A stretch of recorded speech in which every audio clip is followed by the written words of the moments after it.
Um grande benefício nos fez o Senhor. Um homem trouxe-nos e nos reuniu.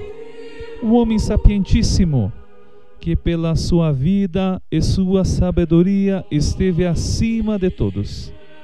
Quem foi ele? Facilmente podeis vos lembrar. É Basílio, é São Basílio Magno, a fortaleza do nosso tempo. Ele nos reuniu, ele construiu a comunhão, ele constituiu uma só alma na diversidade dos corpos.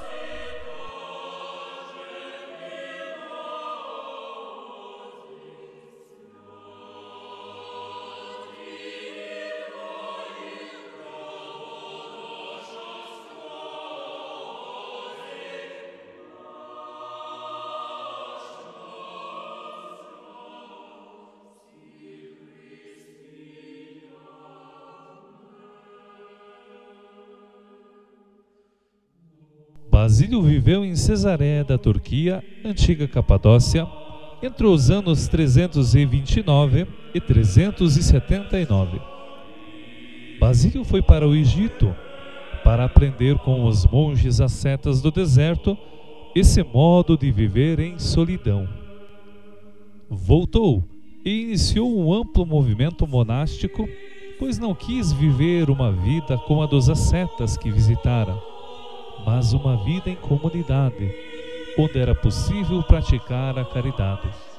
Ele escreveu a Grande Regra e a Pequena Regra, escrito que se tornou a base do monaquismo oriental e, posteriormente, acabou tendo influência sobre os monges do Ocidente Latino.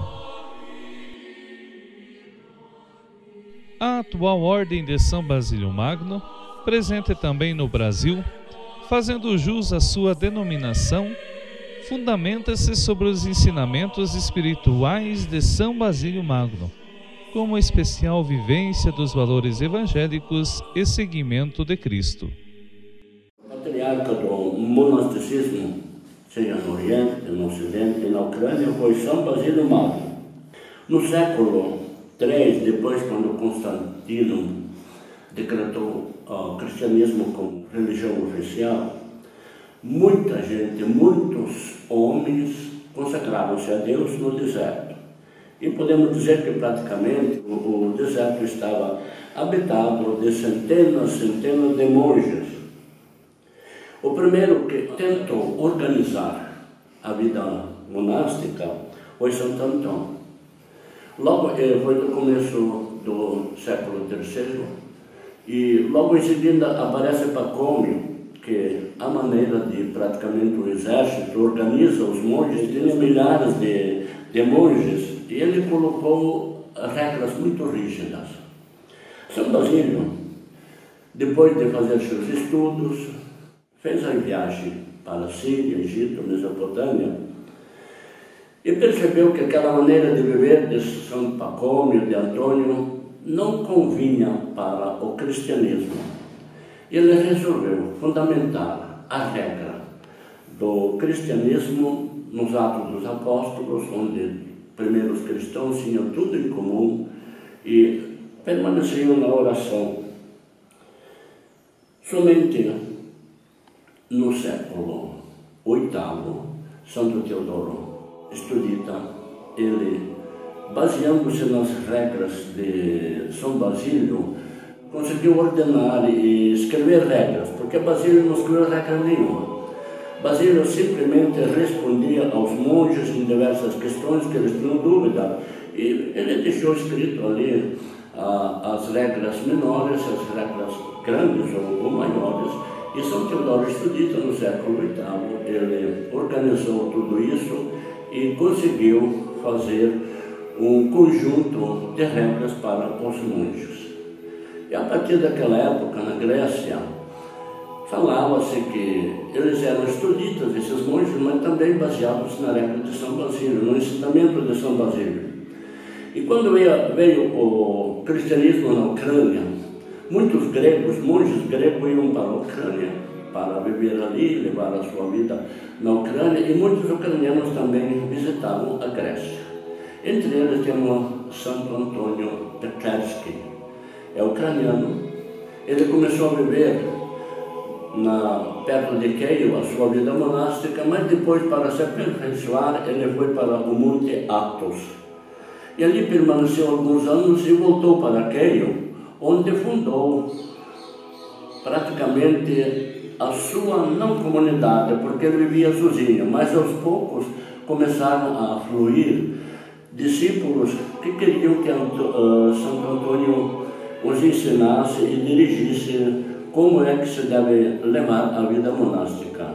Entre esses alunos que chegavam, que queriam que Antônio Petreschi fosse o seu mestre, o seu dirigente, tinha também Santo Teodósio Petreschi. E Teodósio Petreschi praticamente foi quem mais organizou a Petresca Laura. Ele construiu muitos lugares onde os monges se reuniam e levavam a vida monástica. E desde aquela época, na Ucrânia, todos aqueles que se consagraram a Deus, que queriam levar a vida monástica, eles baseavam-se na regra de Santo Teodoro Estudita. Mas o Teodoro Estudita, fundamentalmente, aceitou tudo o que ensinava o Basílio e por isso chamavam-se também de basilianos.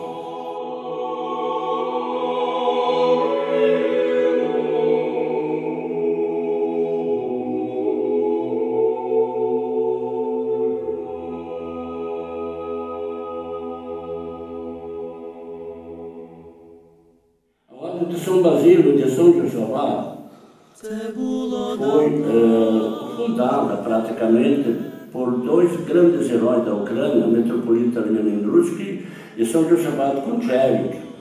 Os dois viram que a vida monástica na Ucrânia estava muito abandonada e eles, trabalhando pela unidade da igreja depois da União de Brest, conseguiram levar muitos monges, muitos mosteiros para que aderisse à união com Roma.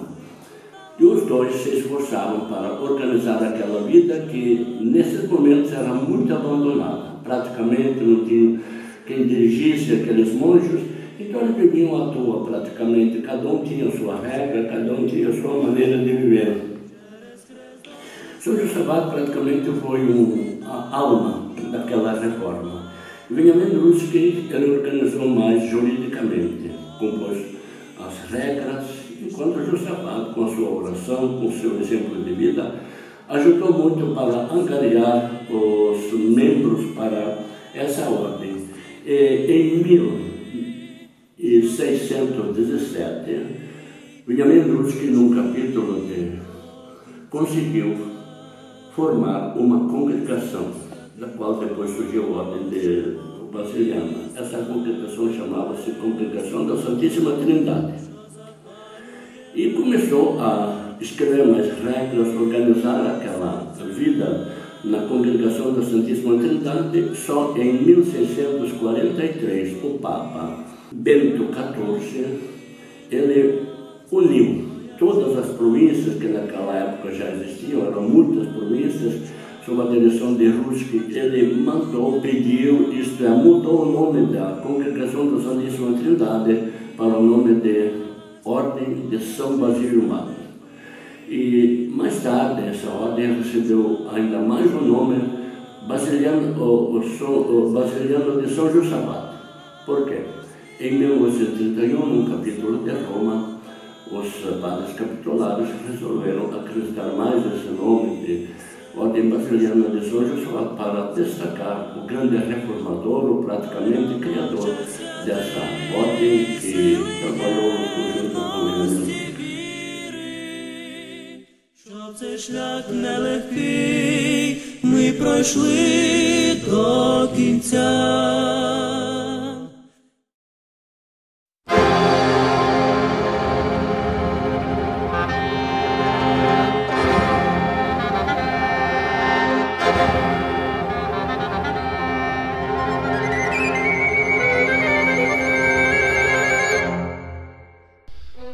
Os primeiros imigrantes ucranianos chegaram ao Brasil a partir de 1895, instalando-se nos estados do sul do Brasil, particularmente Paraná e Santa Catarina.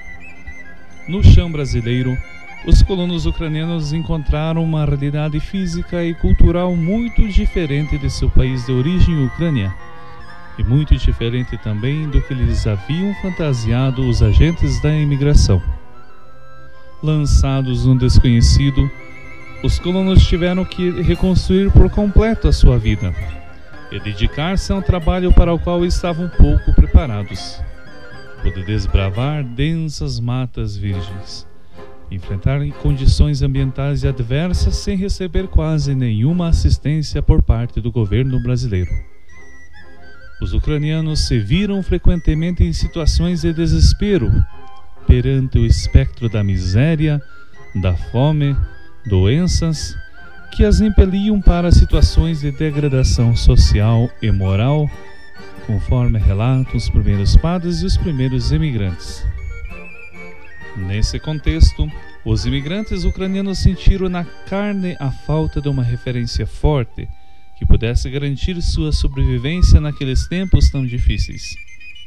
E era na igreja, nas instituições da igreja, que o povo via essa referência, um poder agregador que pudesse manter íntegro o seu rebanho e garantir a sua superação e salvação. Os padres diocesanos chegaram aqui no Brasil antes que os padres basilianos, mas como na sua maioria eles eram padres casados, foram impedidos pela Igreja do Brasil da época para atuar e ficar aqui. Ficaram somente alguns padres diocesanos que não eram casados, a mencionar principalmente o padre Nikon Rodolski, viúvo, que foi um grande missionário na região de Rio Claro, Malé. E a voz do povo se fez ouvir através de alguns homens esclarecidos. Conscientes da gravidade da situação dos imigrantes, 3 homens de Prudentópolis, João Dehan, Basílio Wojtowicz e Gregório Hladky, tomaram a decisão de escrever uma carta ao metropolita de Lviv, Silvestre Sembratovich, pedindo o envio de padres para o Brasil. Quando a primeira imigração chegou em Prudentópolis, de Ponta Grossa até Prudentópolis, de carroça, as mulheres assim com criança de carroça, quem podia ir de a pé. Quando chegaram mais ou menos na região que hoje é Guamiranga, falaram, já iniciaram cantando de alegria, que estão chegando na terra prometida. Chegaram, amontoaram as crianças num monte, aqueles barracos eram assim, menos isso aqui eles prepararam de tábua para o americano sacudir. E os velhos acenderam fogo para se esquentar, porque era mês de abril, choraram a noite inteira que foram enganados, porque lá era outra propaganda. Era outra propaganda. Lá vocês vão ter tudo. Tudo. Nada. O que fizeram porque são herói. Meu avô chega em Curitiba, não era só falta de padre, olhou aquela baderna, uns bebês, porque nem tudo, desde mais imigrantes assim, falta de comida, trocar as filhas a troco de nada por 25 meréis, quando era bonita, levar lá para São Paulo, não sei para quê, e já lhe falou, não pode ficar assim, nós temos que trazer padre basiliano. Já um falou que o Degan tem um endereço, porque ele foi pedir bênção pro padre lá da comunidade dele, e o padre abençoou ele e deu a Bíblia e disse, olha, se tiver falta de padre lá, está aqui este endereço. Chegou o primeiro padre casado, que é daquela região do sul. Ele passou no bispo, era parece que Braga. Você veja como é que está imigrante, dentro de um mês volta. Ele fez isso. Veio o segundo viúvo, não atendeu. E daí, então, quando o meu avô vai, se encontra com a turma, assim, mas já tinha visto como é que estava a baderna lá. Chegou e disse assim para a turma, não podemos esperar muito, se nós esperar bastante, perdemos o resto. E não vai nascer outro Shevchenko para salvar depois. Aí quando falaram que, então vamos domingo lá na casa desse Degan, resolveu o problema. Ele pegou o 8 horas, Vassili e Voltaire combinaram, no ano novo foram lá, eles em 4. O Dido meu pegou aquela lista dos 70 homens, adaptou tipo baixo-assinado, e eles 4 assinaram. Daí, ainda ele dizia que iam pôr a carta em Ponta Grossa, porque aqui qualquer carta era verificada se era a favor, porque os latinos não queriam o nosso rito. Eles achavam que é para o saúde, não sabiam de nada. O sujeito foi pôr no rodeio em Ponta Grossa, para não falhar, porque já tinha falhado por 2 vezes. Era assim no começo da semana, do começo do ano, quando foi mês de julho, o padre estava aqui, o Quizema. Então meu avô dizia, veio pouca gente, a maioria estava para os matos. Mas domingo veio tanto, porque se reuniram o padre, porque o padre não vencia a TV. Muita gente assim falou. Temos que pedir padre brasileiro, nosso povo acredita em padre. E padre brasileiro vem aqui, vai permanecer, vai formar paróquia e vai administrar, e o negócio vai funcionar. Dito e feito, e funcionou. Eu sou, como diz, eu sou orgulhoso de ter um avô desse tipo. Mas ele fica, oi, como deu o resultado, nós estamos aqui reconhecidos. O padre já antes de vir para Pontópolis passou lá, estava informado como é que é. Passou lá e no fim convenceu acho que era cardeal, uma coisa assim. Ele topou, pode entrar. Provou que é igreja católica, depende de Roma, tudo isso. E daí, quando o padre chega em Curitiba, o bispo, parece que era Camargo, não aceitava. Daí o padre telefonou, o telegrafou lá pro cardeal, está tudo liberado. Daí veio aquele arcebispo que pode ir embora quanto antes pro conventual. Eles realizaram uma capelinha lá dos brasileiros. Mas a segunda missa diz que rezaram meio assim. E o padre já disse, e nós temos que construir aqui nossa igreja, nossa paróquia, porque aqui nós não temos nada, nem cemitério. A Baba Antoniusca que gostava de contar tinha dias que ia entre adultos e crianças 20 lá para aquele cemitério municipal. Então ela dizia assim, a primeira camada lá foi só de imigrantes. Daí primeiro construíram uma tipo capela que era a primeira classe quando eu entrei na escola, bem aonde é rodoviária, porque é meia quadra, então ficou bem no meio. Eles puseram aquela cruz meio do lado, não tem importância. Então aí foi construída uma tipo assim, uma capela, tinha para subir lá em cima, então já cabia 600, 700 pessoas, diz que. Depois, logo acabaram de fazer essa, começaram a construir a igreja São Basílio, que desmancharam nos anos 40. Era de madeira. Até um dia eu disse pro Cote, que era meu colega de escola, por que vocês desmancharam aquela igreja? Aquela igreja seria de museu, feito tudo assim. Diz, não conheciam madeira, cortavam assim à toa, estava muito carunchado. Então tinha que desmanchar. O trabalho e missão do Padre Quizema em Prudentópolis foi de intensa atividade para atender aquele povo que vinha pedir ajuda em todas as suas necessidades. E o Padre Quizema demonstrou-se incansável. Desde as primeiras horas da manhã até altas horas da noite, dividia-se entre pregação da palavra, ministração dos sacramentos, aconselhamento espiritual do povo que, em regra geral, encontrava-se na extrema miséria material, e, em conjunto com ela, também num estado de degradação social e moral, conforme o próprio padre relata. As pessoas perambulavam como cadáveres de miséria e fome. 4 cemitérios já se encheram. Sem número são os que foram sepultados nas matas. O nosso povo aqui tornou-se quase selvagem. Sem poder contar com nenhuma outra instituição, a igreja era a única tábua de salvação para aquele povo.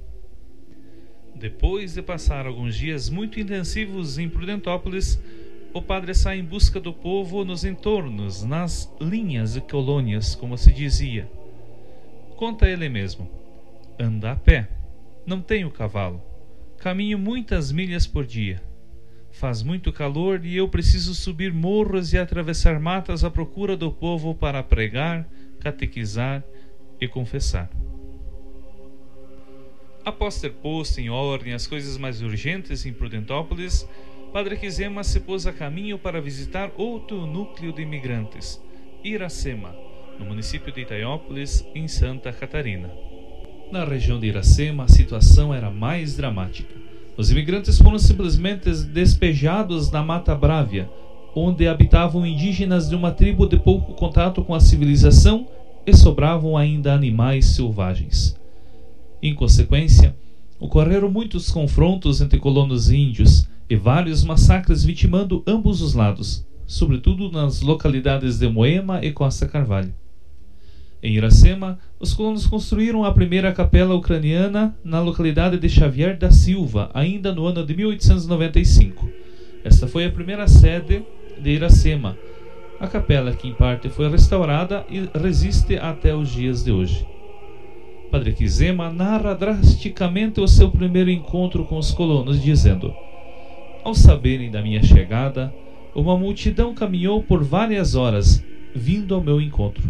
Não consegui conter as lágrimas ao ver que muitos, sobretudo velhinhos grisalhos, caíam por terra diante de mim e beijavam meus pés. Choravam feito crianças. Nas 4 semanas que Padre Quizema permaneceu em Iracema, pregando missões, catequizando, celebrando sacramentos, atendeu, conta ele, mais de 3.000 confissões. Em setembro de 1898, chegava da Ucrânia para ajudar o Padre Quizema um segundo sacerdote basiliano chamado Padre Antônio Marteniuk. Padre Marteniuk foi um eminente e talentoso pregador.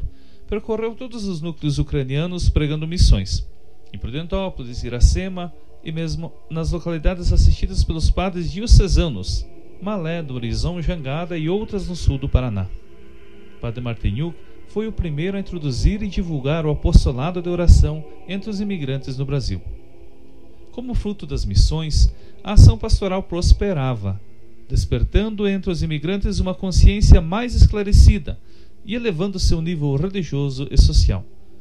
Já no raiar do século XX, em 1900, outras 5 igrejas foram construídas em localidades em torno de Prudentópolis: Esperança, Eduardo Chaves, Piquiri, Linha Paraná e Coronel Bormann. E assim, novas comunidades foram se formando, organizando-se em núcleos, formando suas próprias lideranças. A atuação dos primeiros sacerdotes e dos outros que vieram depois não se restringiu somente à ação pastoral religiosa, mas teve preocupações no que tange à educação e à promoção da cultura entre seu povo. Em 1902, ocorre uma mudança na composição das forças missionárias no Brasil. Por determinação dos superiores da Ucrânia, os padres Silvestre Quizema e Antônio Marteniuk retornam a seu país e em seu lugar chegam 3 novos padres: Padre Mero Chmielewski, Padre Marciano Škirpan e Padre Clemente Brzuchowski. Com eles veio também um irmão, Gabriel Budny, um competente profissional na arte da marcenaria. Ele supervisionou a construção de igrejas, fazia altares, iconóstases e outras tantas coisas. Era um verdadeiro artista em trabalhar a madeira. Os padres Brzuchowski e Škirpan se tornaram os grandes pilares da missão basiliana no Brasil, continuadores fiéis dos 2 primeiros padres. Os 2 ficaram aqui até o final de suas vidas. Padre Škirpan foi o luzeiro de Prudentópolis enquanto que o padre Brzechowski consumou a maior parte de seu ministério no outro centro, Iracema. Fixando residência em Iracema, o padre Brzechowski organizou toda a ação pastoral na região, incluindo as diversas localidades ao redor e que iriam pertencer à paróquia de Iracema. De imediato, ele se encantou com o morro que se erguia e dominava a paisagem de Iracema e decidiu fazer naquele local o centro da vida religiosa dos colonos.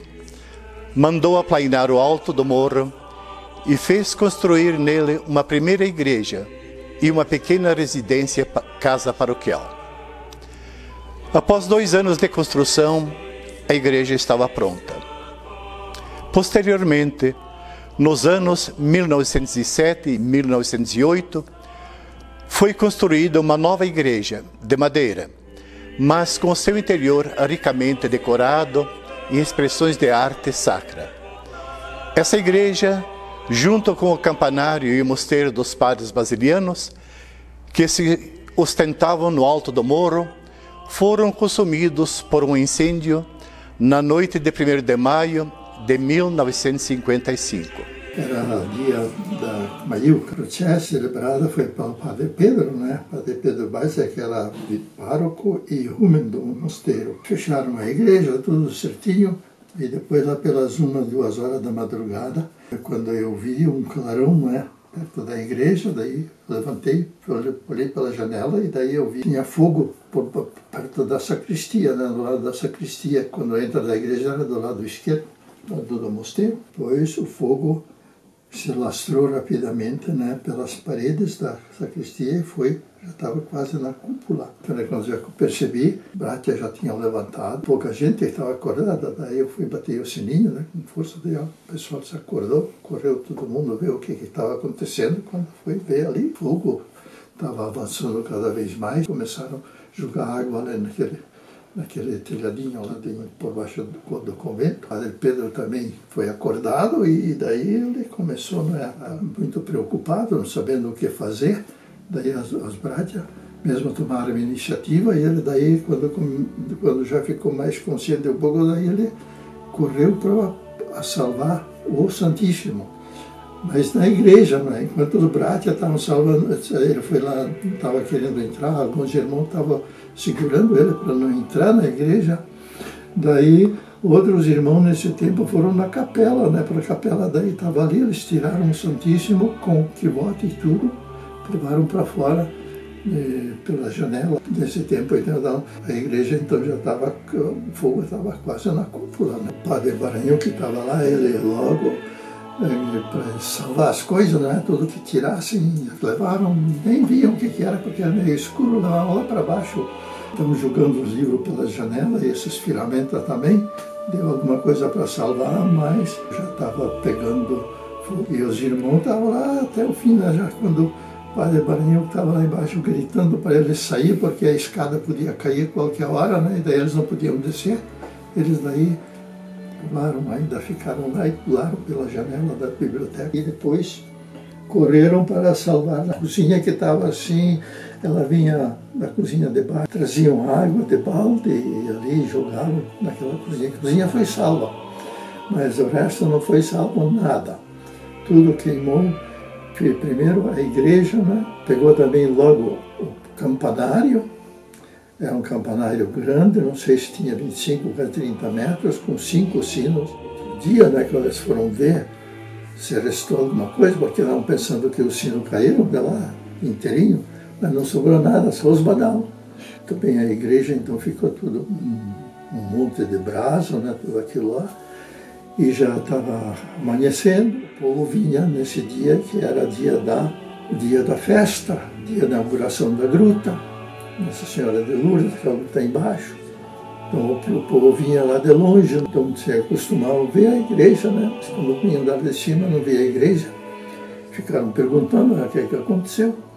Quando chegaram perto, eles viram então tudo aquilo lá.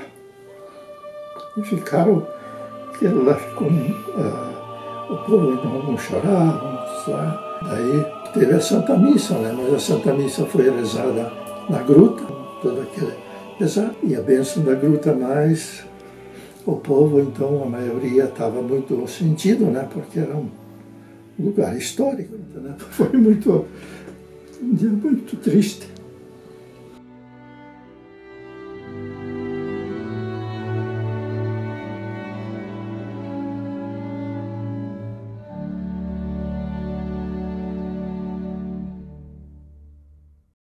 Contando com a colaboração de outros padres e das lideranças locais, o padre Brzuchowski fundou um círculo cultural denominado Prosvita, Ilustração, que teve grande importância na elevação do nível cultural e religioso no âmbito local. Por iniciativa do círculo, foram criadas pelo menos 3 escolas da região, fundadas pequenas bibliotecas junto às igrejas, denominadas salas de leitura, as Chitaime, grupos de teatro e iniciativas semelhantes. O padre Brzuchowski atendia em Iracema também a localidade de Antônio Linto, onde fez construir a igreja que, após sofrer certas reformas, está em pé até os dias de hoje. Com o tempo, os padres de Iracema começaram a atender a região de Porto União, União da Vitória, Jangada, Marco V e outras. Enquanto isso, o padre Marciano Schirpan fez prosperar o espírito missionário em Prudentópolis. Fala dele um contemporâneo. Ele se destacou não só pelo zelo pastoral e grande bondade de coração. Era uma alma eminentemente justa, mas também foi um protetor dos pobres. Preocupava-se em elevar o nível de vida dos colonos. Com esse intuito, viajava seguidamente à procura de novas e melhores terras, onde os nossos colonos pudessem se estabelecer. Os seus 40 anos de vida e atuação no Brasil poderiam ser narrados num livro que seria muito interessante pelos detalhes. Ele foi o fundador da Gráfica Basiliana em Prudentópolis, fundador de dezenas de escolas pelos núcleos e o construtor de várias igrejas no Paraná. O padre Schirpan, com a ajuda competente do irmão Gabriel Budny, inicia a construção de uma igreja propriamente dita no lugar da antiga primeira capela. A igreja, dedicada a São Basílio Magno, foi solenemente consagrada no dia 29 de maio de 1904. Esse templo serviu como centro de culto para os ucranianos da região por 30 anos. Posteriormente, uma nova igreja, a atual, dedicada ao santo mártir Josafá, foi construída nos anos 1928-1939, consagrada pelo visitador apostólico Ivan Butko no dia 27 de agosto de 1939. Em 1909, o padre Schirpan foi buscar na Alemanha uma primeira máquina impressora tipográfica, inaugurando em Prudentópolis a Gráfica Basiliana, que veio a produzir um grande volume de materiais destinados ao apostolado da palavra impressa. Destaque aos 2 periódicos, Prática e Missionar, que continuam cumprindo seus objetivos até os dias de hoje. Em 1911, a Missão Basiliana e toda a Igreja Ucraniana no Brasil recebeu um decisivo apoio com a vinda das Irmãs Servas de Maria Imaculada. As irmãs vieram a suprir uma das grandes carências que afligiam os imigrantes, a demanda pela educação, além de oferecerem seus preciosos serviços em toda a pastoral. Ao par das Irmãs Servas, há de se mencionar a obra do padre Cristóforo Meschio, que fundou o Instituto Secular das Catequistas do Sagrado Coração de Jesus, que desempenha um trabalho de elevada valia nas nossas paróquias e comunidades, sobretudo no campo da catequese. É a única instituição desse gênero, leigas consagradas em todas as igrejas orientais. A partir dos anos 20 e 30, a missão basiliana foi cada vez mais se reforçando com a chegada periódica de novos padres e irmãos da Ucrânia, todos eles imbuídos de ardor missionário, de dedicação à igreja que tinha seu pequeno rebanho no Brasil. Com isso, a missão basiliana pôde expandir sua ação para outras localidades e núcleos ucranianos, sobretudo no norte e sudoeste do Paraná. Mencionemos os padres Benedito Melnik, Rafael Kreneski, Eustáquio Turkovet, mais tarde Rafael Lutoski, Irinarko Malanyak, Nicolau Ivânio, Pedro Baltzer e outros mais. Lembremos a título de exemplo o padre Benedito Melnik, muito querido por onde passou. A sua atuação pastoral constitui toda uma saga. Ele foi o grande missionário dos novos núcleos de colonos que, partindo de Prudentópolis ou da região sul, se estabeleceram no centro-sul e também no oeste do Paraná, montado no seu cavalo zaino, fumando seu cigarrinho de palha, viajava dias e dias a fio, a caminho de Pitanga, Roncador, Campo Mourão e depois Cascavel, Pato Branco. Tantas vezes pernoitava nos ranchos dos caboclos, jantando batata doce assada, ou às vezes dormia debaixo de uma árvore, na mata mesmo. Com o se aproximar das nuvens negras da Segunda Grande Guerra e com o domínio do regime comunista na Ucrânia, o fluxo dos basilianos da Ucrânia para o Brasil foi diminuindo. Era hora, então, de a missão basiliana no Brasil pensar em formar seus próprios membros aqui mesmo. Foram, então, criadas, nos anos 30, quase que simultaneamente, duas instituições para atender a esse objetivo: o noviciado basiliano e o seminário menor em Prudentópolis.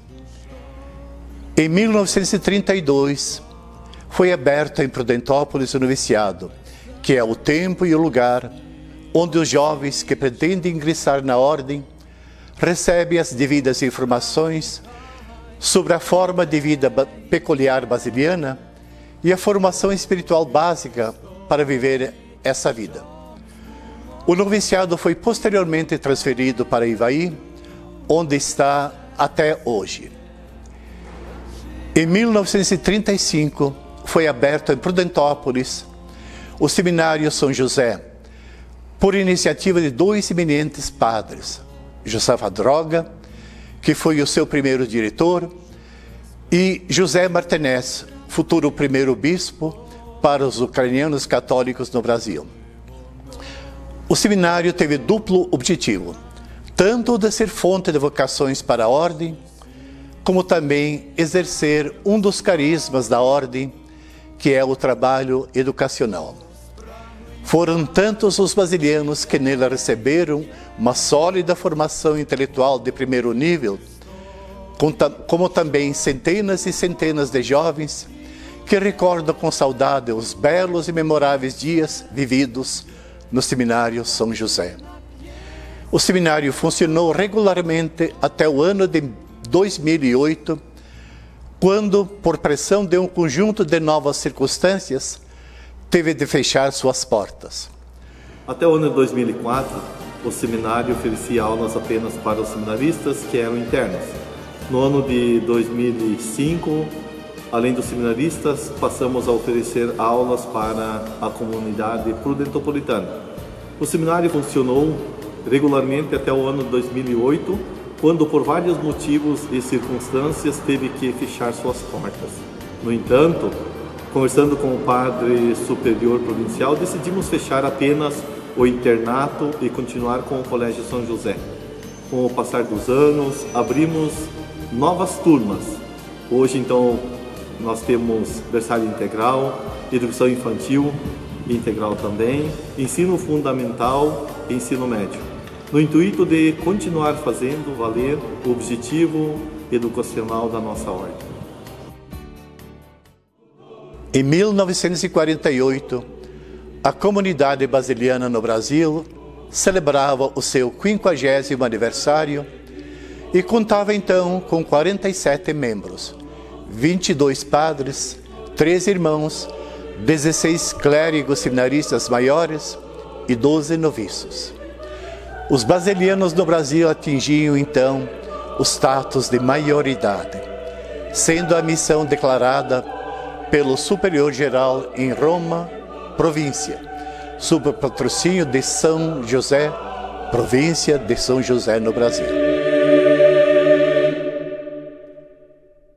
Com a instalação da província e com o crescente quadro de seus membros, a comunidade basiliana recebeu um considerável empuxo e pôde expandir as suas atividades de forma decidida, principalmente no âmbito pastoral e educacional.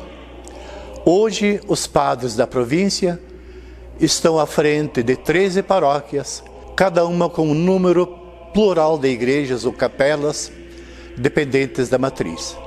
Dirigem 2 estabelecimentos educacionais, o Colégio São José em Prudentópolis, que herdou as dependências do antigo Seminário São José, e a Faculdade São Basílio Magno em Curitiba, que ministra o curso de filosofia, atendendo a seminaristas de várias comunidades religiosas, sendo aberta também à clientela leiga.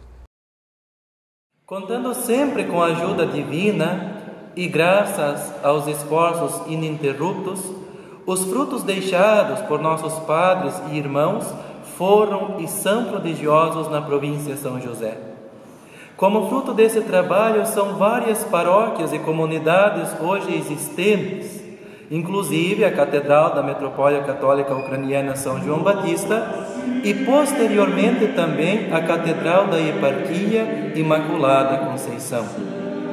A ação pastoral dos religiosos da província de São José fez com que nossa igreja no Brasil fosse abençoada com 5 religiosos basilianos que foram sagrados bispos, sendo eles Dom José Martinez, Dom Efraim Crevey, o atual metropolita Dom Vladimir Kolbich, Dom Dionísio Liakovich e o primeiro eparca da Eparquia Imaculada Conceição em Prudentópolis, Dom Meron Mazur. A metrópole e a Eparquia Imaculada Conceição em Prudentópolis conta com mais de 70 religiosos basilianos nos mais diversos serviços pastorais e administrativos. Além disso, foram 3 religiosos da província de São José que tiveram a responsabilidade de conduzir toda a ordem basiliana presente no mundo, sendo superiores gerais, proto-arquimandrita, o padre Dionísio Liakovich, o padre Basílio Kolbich e atualmente o padre Genésio Vilmar.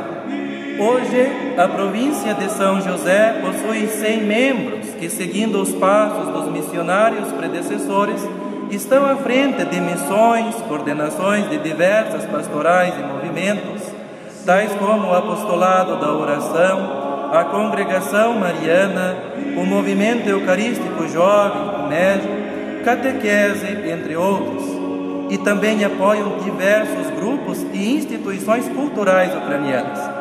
Sem sombra de dúvidas, a mão de Deus nunca deixou de amparar esta província nestes 120 anos de história.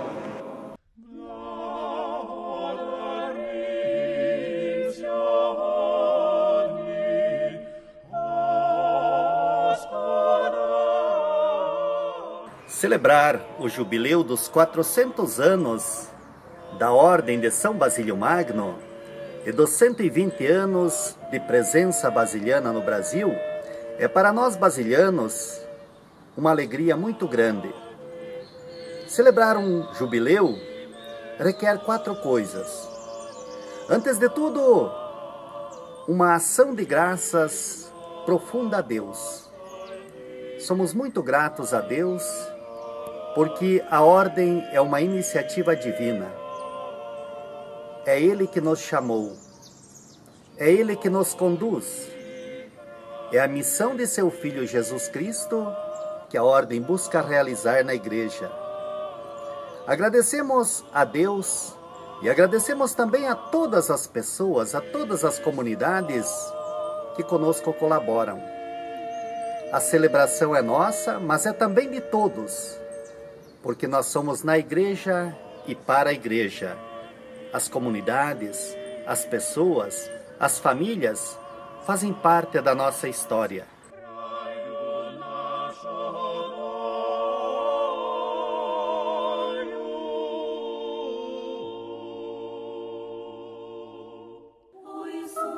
Um dos frutos desses 400 anos da Ordem Basiliana de São Josafá é a Congregação das Irmãs Servas de Maria Imaculada, que teve como um dos seus fundadores o padre basiliano Jeremias Lomnetsky.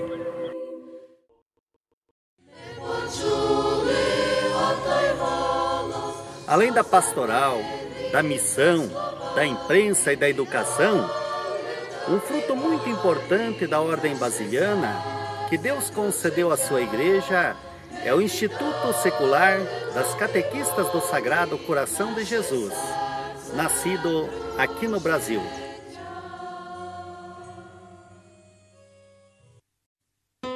Celebrar o jubileu requer também um perdão ao passado. Por isso, nós basilianos pedimos o perdão a Deus por todas as nossas imperfeições, os nossos pecados, as nossas falhas, na nossa missão durante esses 400 anos de história e também dos 120 anos de presença e missão aqui no Brasil. Pedimos perdão também a todos pelas nossas falhas, por tantas vezes que nós não conseguimos cumprir bem a nossa missão junto às comunidades, junto às pessoas. Celebrar o jubileu requer também reassumir aquele compromisso que nós temos com a igreja, com maior entusiasmo, com maior fidelidade.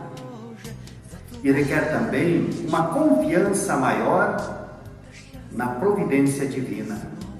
O Deus que nos trouxe até aqui, o Deus que conduziu a Ordem Basiliana até este momento, conduzirá até o fim dos tempos. Então, convido a todos os basilianos para que olhemos ao passado com gratidão, para que olhemos ao presente e assumamos o presente com uma forte paixão por aquilo que nós somos e fazemos, e para que olhemos ao futuro com uma profunda esperança, assim como nos pede o Papa Francisco. Queremos expressar, em nome da província São José do Brasil, a nossa sincera gratidão à província mãe, província do Santíssimo Salvador da Ucrânia, que enviou os primeiros missionários que começaram a obra aqui no Brasil. Agradecemos também às províncias do Canadá e dos Estados Unidos que sempre nos socorreram nos nossos momentos de dificuldade e de necessidade. Agradecemos aos nossos bispos, também às nossas irmãs basilianas, irmãs que fazem parte da mesma ordem, a Ordem de São Basílio Magno. Agradecemos às irmãs servas de Maria Imaculada, ao Instituto Secular das Catequistas do Sagrado Coração de Jesus, às irmãs catequistas de Santana e às irmãs de São José. A nossa sincera gratidão a todas aquelas famílias que entregaram seus filhos para tornarem-se basilianos na nossa província. Agradecemos também a todas as comunidades, agradecemos a todos os movimentos, as pastorais e de um modo especial ao apostolado da oração que sempre está presente com seu apoio, com suas orações pelas vocações. Agradecemos também a todos os padres diocesanos pela colaboração, pela caminhada em comunhão com todos nós na nossa missão. Finalizando, queremos fazer um convite e um apelo aos jovens que sentem a vocação à vida religiosa sacerdotal. Venham dar continuidade a esta missão na igreja. Venham ser basilianos conosco. E a todas as famílias, a todo o povo de Deus, um pedido nosso: rezem por nós, colaborem com as vocações.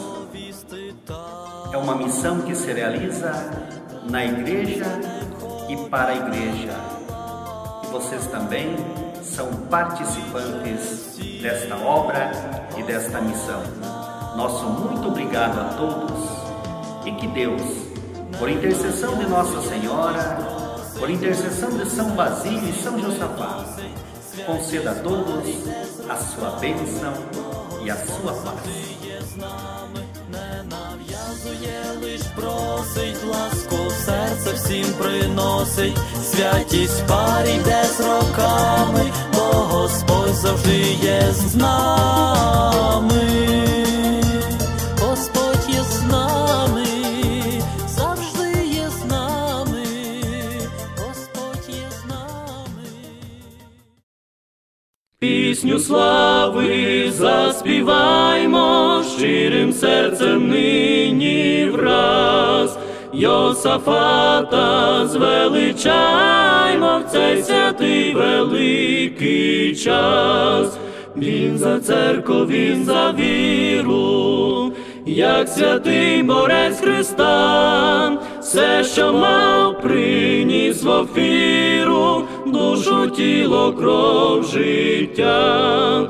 Він за церкву, він за віру, як святий борець Христа, все, що мав, приніс в офіру, душу, тіло, кров, життя. А ми нині, браття, згідно злучені в любві Христа, Господа благаймо гідно, що пролита кров свята, посівом спасенним стала, віри єдності церков, щоб навіки всі з'єднала під Христову хору. Посівом спасенним стала, віри єдності церков, щоб навіки всі з'єднала під Христову хору.